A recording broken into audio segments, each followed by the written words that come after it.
In the series I'm doing on do-it-yourself chassis, something that you need to understand, and I've meant to talk about before, is roll centers. Now, roll centers aren't something that a lot of car guys ever hear about, because most people, you buy a car and there's nothing you can do about the roll center, so why talk about it? You do chassis tuning in other ways with spring rates and shocks and sway bars, because those are parts you can swap in and out. But if you're designing your own chassis, you need to know about roll centers. So what is a roll center? Using my super accurate model here.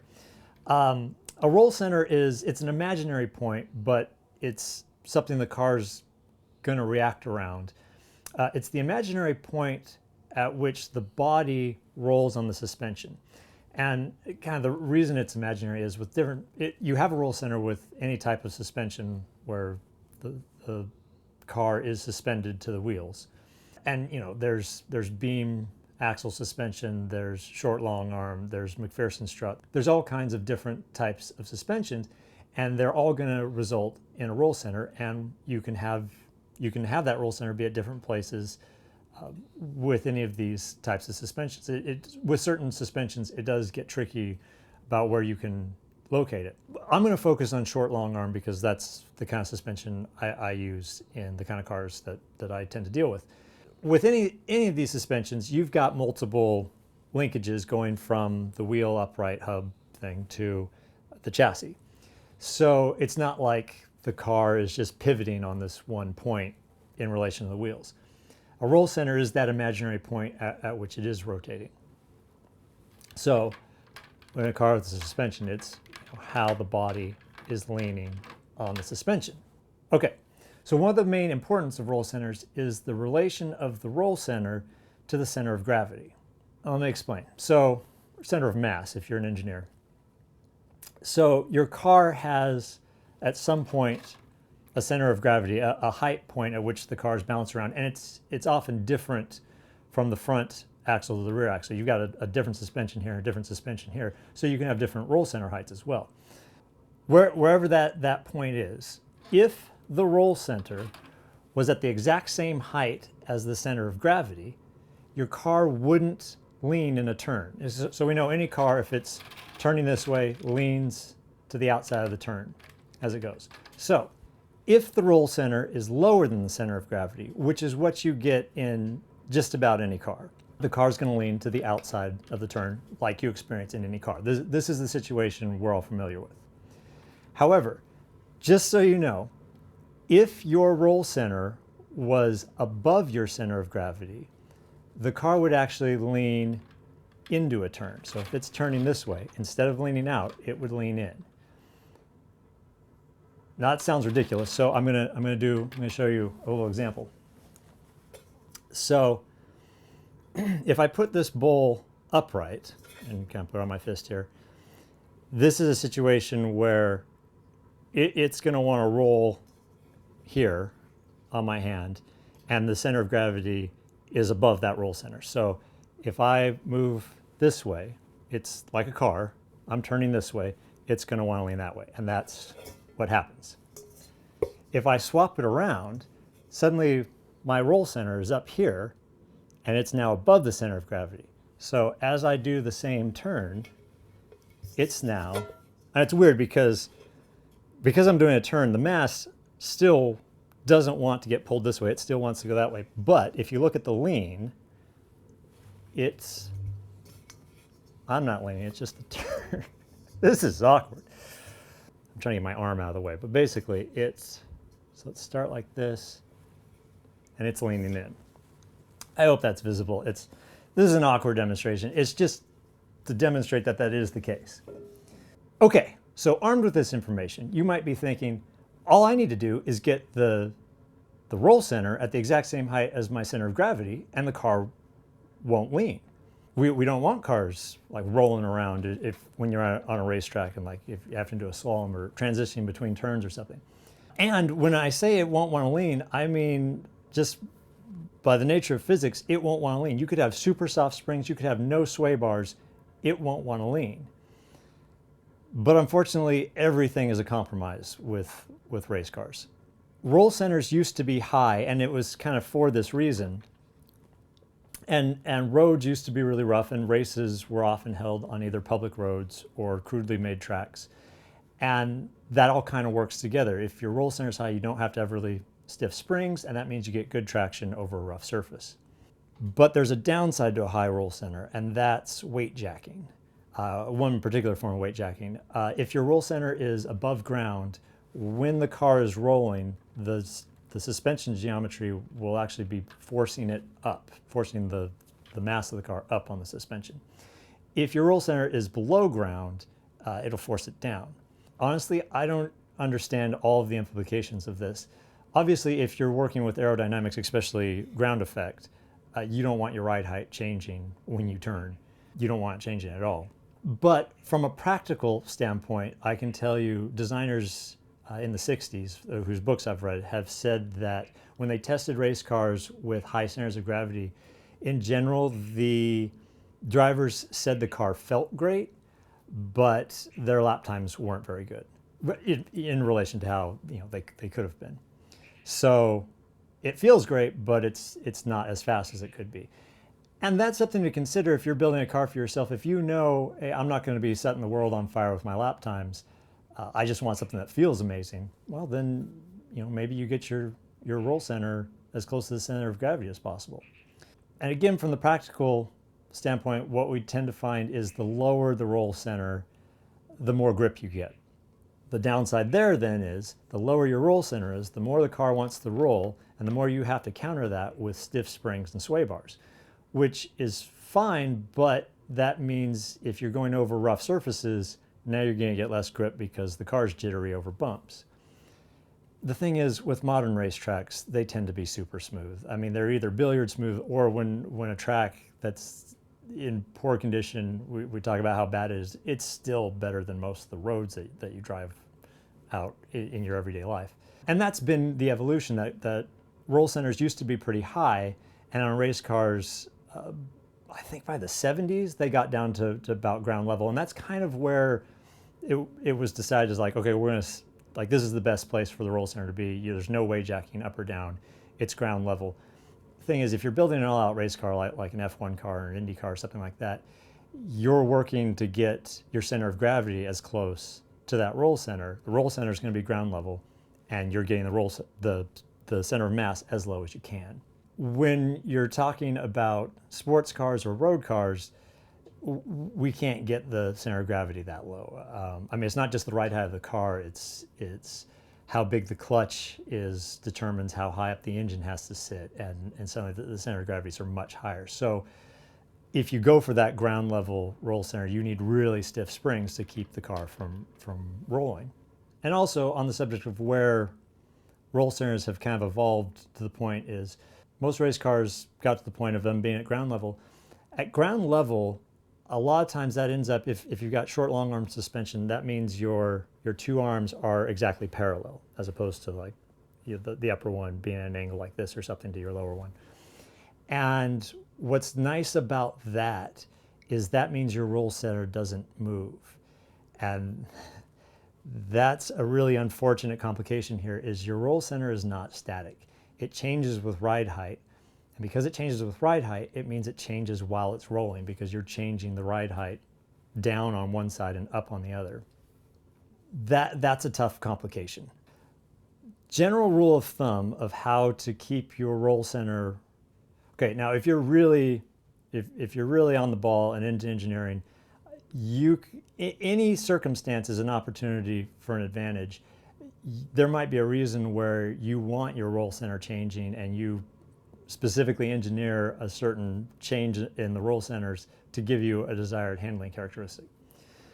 For us average guys who are just looking for a predictable car in racing situations, the general rule of thumb is the longer your lower control arm is, the more stable the roll center is going to be. And with suspension geometry, the other thing that you're kind of compromising everything with is getting your camber gain, which is as the car is leaning, you want that outside wheel to be cambering in to keep it flat on the road as the car is rolling.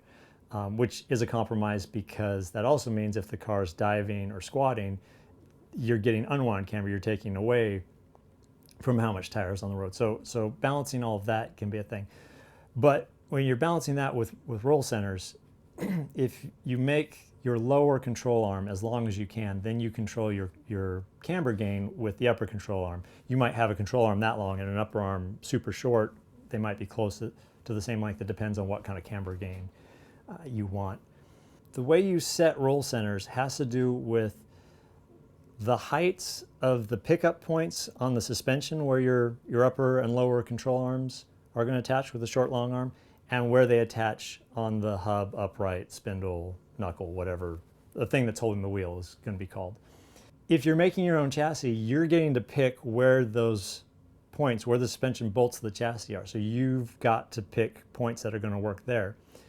If you're not building your own chassis, or you've already done that and you want to change it, well, besides drilling holes and welding stuff in, the other thing you can do is if you have ball joints or spherical bearings that connect to the hub, you can get ball joints with different length studs going down, which will then either raise or lower that connection. It changes the angle of the control arms. If you've got spherical bearings with just a bolt going through, you can put spacers in to change those lengths. And you can do that in both the top and the bottom. And manipulating the relationships of those two arms, if they're parallel, if they're out like that, that's going to change the roll center. So this is the race car chassis by Forbes Aird, and you can find this in other places on the internet. But this is a nice diagram. This is how you find your roll center. I don't want to get too much into this because you should just look it up so it's static in front of you. But the relation of these control arms, you end up drawing a line through those two things, and from where the tire's meeting the road, and it gives you this roll center. Again, because it moves, this is something that you can do it. You can graph it out on paper like this. You'll have to draw the suspension in a lot of different places and bump and droop to see what the roll center is doing. So the easiest thing is to model it in software. So this VSUS, or virtual suspension, I assume is what that's for. This is a free website you can use to model your suspension. And you can enter, so this here is giving you your frame parameters, and you'll see up here as I select different things. You enter the info for the pickup points on the frame here that the suspension connects to. Here you do your control arms. Here, we're doing the front suspension right now. There's a button for going to the rear suspension. But being the front, it's got steering knuckles, your spindles, your front uprights, whatever you want to call it. Steering, wheels and tires, obviously you need to set the correct tire size. So you've got all these things, and it'll show you here, this is modeling bump and droop. And then we can do roll too, and we can just brake the car. But what you're seeing here is these are your roll centers, and this here is showing the points and how they figure out graphically, or in space. But here's a graph of the roll center, and this is what I was talking about. The roll center changes as the car rolls. So rolling to the left, rolling to the right, the roll center is changing. Now this shape here looks kind of terrible because it's not very stable. But if you look at the scale, we're going from about, it says here, 1.85 inches of roll center. This is a design I'm working on for my new plans for the Lotus 38. The one I actually built has a higher roll center than this, but I was designing this one with a lower roll center. So this is at 1.85 inches, and in 4 degrees of roll, it's losing 0.35 inches, so just more than a quarter inch. That's actually pretty good. So always pay attention to the scale, because it could look like it's kind of stable, but you look over here and it's changing 5 inches per line. Here it's changing 1/10 of an inch per line. And being a race car, we're not going to see more than maybe 3 degrees of roll in it. It'll be sprung stiffly enough that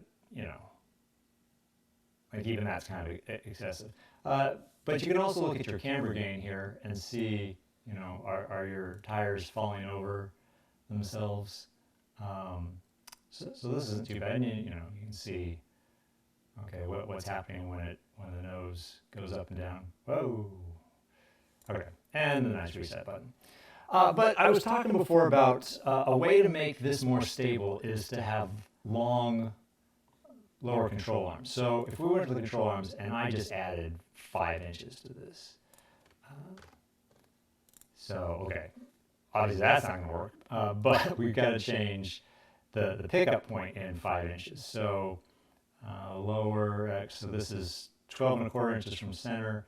So we'll change this to 7 inches, 7 1/4 inches from center, and boom. Now it's back right, and okay, this looks super crazy, but if you look at the scale, 2.875 inches, and down at these really weird worst points, 2.835 inches. So this is a minuscule difference. This is actually super stable across here. And let's see. This should, just looking at it. Okay, so I've actually got to let go. So if you set the ride height here. Well, here let's actually do it that way. So if I lowered the car by 1/2 inch, what happens? It changed less than a 1/3 of an inch. So the roll center changed less than the ride height change, which is nice, because what I like to do is find a setup that's fairly stable, because I know I'm going to want to change things on the car later. I'm going to want to try different ride heights, different caster, different cambers. And when I make a change, where you're trying to do this scientifically, you want to make one change at a time. So usually I don't want it to have a drastic roll center drop, roll center height drop when I change the ride height. Although, maybe if you're really tuning with roll centers, maybe you want that. Maybe you want to drop the ride height a 1/2 inch, and the roll center drops 1.5 inches or something.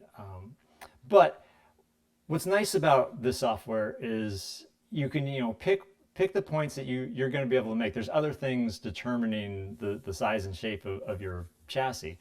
So kind of a range of where you can put pickup points. But you can plug them in here and see what's going on, and then just start playing with the numbers. Just change little things at one at a time, and see what kind of effect you're getting. And you should, if you read up on roll centers, you'll get a sense of how to get the roll center to do what you want it to do. But it is just really nice to be able to input the actual, you'll need the measurements of your spindles and your tires, get everything as accurately as possible. But then you can just go in and play with the numbers and see what's going to work best. Yeah, it can be a little bit of guess and check, but you're going to know definitively if you've done something right or wrong. And I've also used it where I had like a wobbly bushing on the rear suspension of the GT40 when I made it, and I had modeled it, so I knew what the rear wheels would do in roll. And there was a picture of the car, and I can't even make these wheels do it. The wheel was doing positive camber, and I knew from the model that shouldn't be possible. So there was something else wrong, and I went and I found this bushing that was just not doing its job, and the wheel could move quite a bit or the hub could move quite a bit on that bushing. That's what was causing the positive camber. Anyway, I've rambled enough. So what's the general trend that you see in cars on the road today? Well, and for the past 60 years. You generally see the rear roll center higher than the front roll center. And I've heard some reasons why you want it this way, but I think Len Terry in his book says drivers seem to prefer the feel of it this way. He doesn't give any mathematical or scientific thing other than drivers tend to like the way it feels. Again, race cars tend to have the roll center at ground level. You see now in modern day Formula One or Indy cars, things like that, where you can see especially the front suspensions, they may be at weird angles. And if you figure out the roll center, it might be somewhere really weird where the front is high, or it's way below ground, or it's just, it's something rather strange. And you think, oh, well, that's what the pinnacle of racing is doing. That must be the best roll center place. No, they're willing to compromise suspension geometry for aerodynamic gains. Aero is king in formulas like that. So if they need the nose of their car to only be this big and be way up high, and then they end up with these really weird angles of control arms, that's great, because it's not the best suspension geometry, but it means the car is light, and it's letting enough air into the underfloor. Things like there's other considerations to roll centers. Roll centers mattered more before aerodynamics. So if we go back in history, the prototype GT40s had roll centers up over 4 inches above ground. Again, by the 70s, most cars were closer to ground level, although that's with Formula One, where you can have your center of gravity be really low. Road cars today, sports cars anyways, you're still looking at anywhere from like 1.5 to 3.5 inches. And again, it's because their center of gravity is going to be so high. If their roll center is super low, yeah, we know it is good for grip, but it means you need such stiff springs to keep it from rolling that the ride is going to be so harsh that it's not only detrimental to grip on a bumpy surface, but it's horrible to ride in. That is the compromise. But to give you the idea that between 2 and 3 inches is pretty good for the vintage type of cars that I'm usually dealing with. I know the Lotus 38, I think the front roll center was about 3.5 inches. That's what I made my replica to be, and then I started lowering its roll center to get more grip at the front, and it's helped. With my GT40, I really wasn't interested in creating an original GT40 and having that same suspension. I wanted to try, not because I was saying, oh, I can do so much better. I wanted to, as a designer, I wanted to try something a little more modern. So I was originally going to do roll centers at ground level, and I chickened out, and I have them just over 1 inch in the front and about 1.5 inches in the rear. And the car definitely takes stiffer springs to keep it from rolling than the 38, although there's obvious other reasons for that too. I hope this has helped, and definitely go get a book and read more. There's articles on the internet. This is the kind of thing that me telling you in a video isn't necessarily the best way to learn, but I want you to have an understanding of it, because if you're making your own chassis, this is something you should be aware of, and it's something that a lot of times isn't mentioned by people that are into cars, because it's not something that they can change, because most people are working on a car that they bought and there's nothing they can do about the roll center. So I hope this helps. I hope it wasn't too convoluted. I've tried to put this information in previous videos and it just never comes out right. I watch it back later and just think, oh no, I'm just muddying the waters and making it more confusing. So all I have to say, I hope this helped, and I hope you get out there and make something great.